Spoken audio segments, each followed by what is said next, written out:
I will be doing a quick tank review for the freebie tank that was handed out to everyone during the month of December during 2015.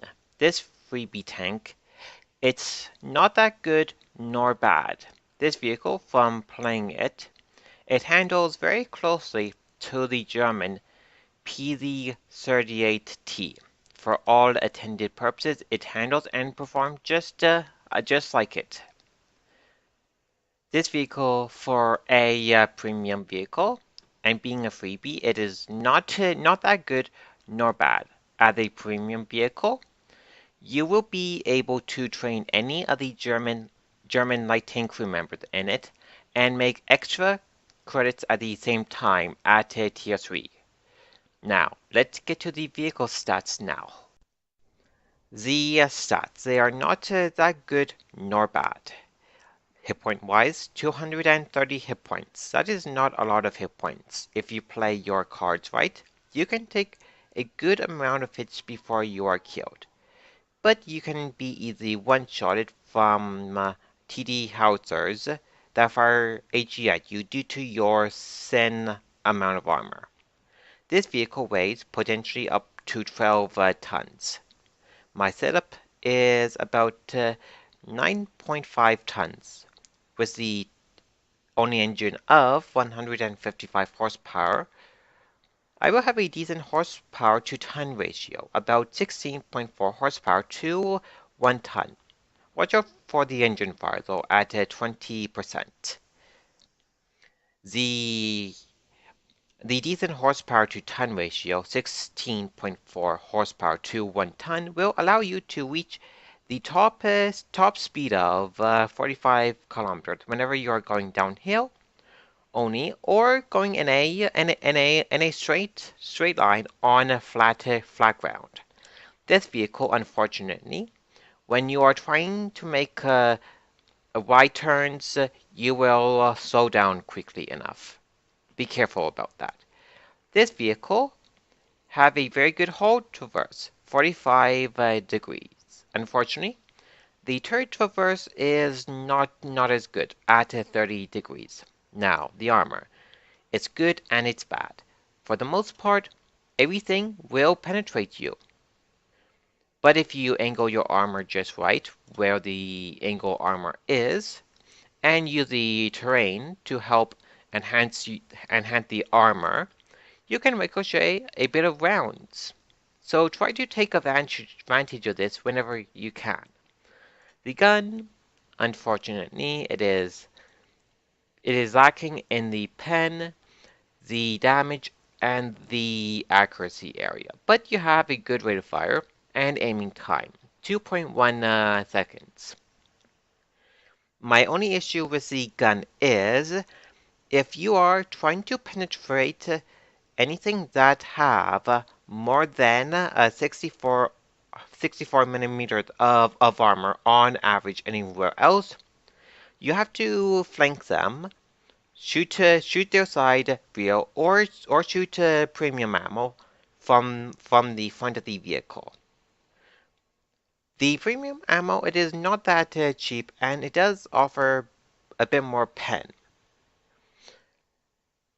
Unfortunately, this gun, it is a low damage per shell, so that's a bit of an issue. But if you play the cards right, you can cause a decent amount of damage in this tank while you are using it. Accuracy, don't even try to snipe with it because the accuracy is terrible. 0.43. This vehicle, I find, firing on the move is a bit of a problem. So most of the time, you will miss your target, unless if you're close enough to hit your target most of the time. The view range is okay, 270 meters. You can increase this by having perks, coded optics, or binocular telescopes. The radio range is 400 meters, which is pretty bad because most of the time you are going to be out of the radio range of most of the teammates in the area. Now, Let's cover the pros and cons for the vehicle. The pros and cons for the toldi 3. As a Tier 3 vehicle, you will be getting yourself into a Tier 4 to a Tier 5 match. If you know what you're doing, you can do quite well in a Tier 3 to a Tier 4 match. But when you're facing against Tier 5, you have to play extra careful if you want to do well, because you can die quite easily when you're facing mostly Tier 4s and 5s. Now, how do you use the vehicle? The vehicle is a good flanking vehicle, support vehicle, and if you must, you can play it as a scout as well. Now, what is good about the vehicle? Due to the height of the vehicle and it being a light tank, it retained its camo rating while on the move. It is a premium vehicle, so you will be making extra credits at the same time and be able to train your German light tank crew members in it. The vehicle, it is mobile enough, so if you equip it properly, you can play it as a scout if you must. The vehicle, it is quick, mobile enough, so it can be a very good flanking vehicle, which means, due to the high rate of fire, you can, in theory, do a good amount of damage whenever you're flanking, if all of the rounds can penetrate and hit. Now to the cons. Due to the thin armor, the modules and the crew can be killed inside easily enough. The vehicle can be set on fire easily enough, as the chance for engine fire is 20%. And due to the amount of hit points, you can die easily enough. Now, let's cover the consumables, ammo layout, and equipment you will be using in the vehicle. The consumables, if you are going to be using any, go with a first aid kit, repair kit, and a manual fire extinguisher if you want to use one. But the third one, I would definitely go with the large repair kit and do not use it, because it will increase the repair speed permanently by 10%. But also going with combat rations, the chocolate ones for the Germans, and the gasoline will help with the vehicle performance by a bit. Whether you are going for the better hull and turret traverse with the octane fuel here, which is a premium consumable, or the regular one, which will just give you the standard 5% bonus compared to the 10 here. This vehicle carries a lot of ammo, so you are not going to be running out of ammo while you are using the vehicle. The majority of the ammo I would use is AP and the premium armor piercing, because most of the targets you are going to be hitting, you can penetrate them for the most part if you know the weak parts of the vehicle. I would only save the premium AP for the heavily armored vehicles you will be facing against from Tier 3 up to Tier 5. The only problem I have with the premium AP is that it can actually ricochet still, even with the slightly better pen. The HE carries some of it just to reset cap and to shoot at thinly armored targets. Now the equipment. If you are going to be using any, the enhanced gun lane drive would be a good idea. Coated optics or binocular telescopes to suit your preference. Camo net, if you are going to be sitting still to light up targets, it will increase your camo rating as well with the crew and the tank bonuses you have on top, and vents to improve the tank even more. This vehicle, as it is a premium vehicle, you will not have to research anything on it. Let's go to the replay now. This replay, it is a tier 4 match. I will show you how well you can do in the toldi if you play it very carefully.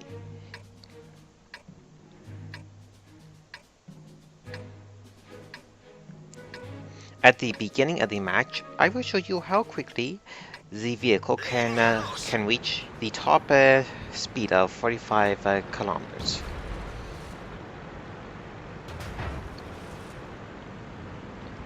Going downhill, I reach the 46 kilometer mark easily enough, and I retain between 42 to 45 kilometer mark on flat terrain for the most part. Me and a few vehicles on this front, we are going to have an important part in the on the map for our team, because looking at the map now, most of the team will typically go to the middle there. But now I am waiting for sufficient amount of help to do a push. That OTP, another freebie tank that was handed out, it's quite a good one as well for a Soviet light tank. Having sufficient backup, I began to do a push. I waited a bit just to see if the OTP would move forward, but no. Seeing the momentum, I helped with the push. This mortar, me and my allies finished it off quickly enough.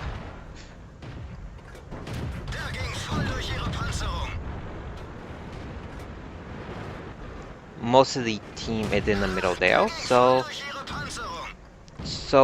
both sides have flanking shots.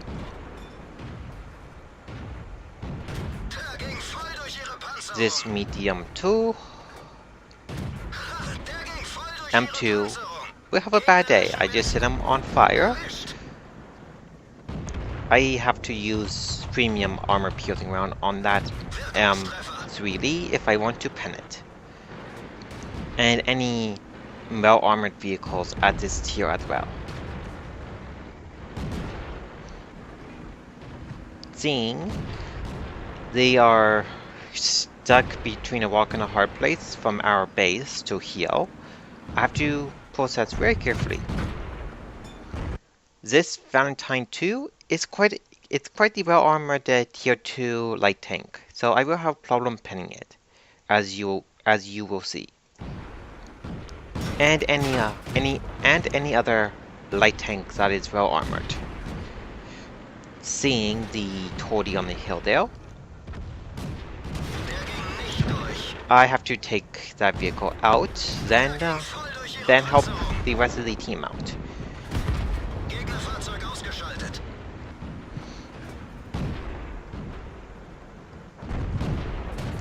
I tried to aim at the lower plate there, but it hit the top part of the armor mounted in the front, seeing only the Lee on the hill there.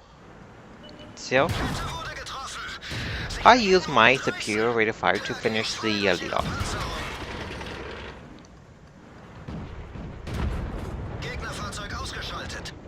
Now it's the PD4 and the T50 left.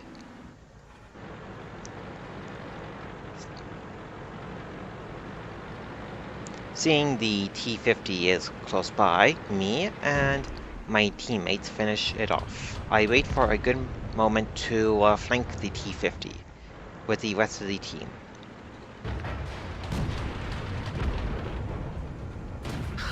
Now, me and the 50 here are on low health, so I have to use the terrain here to my advantage. I got stuck here. That is not good. I got myself unstuck.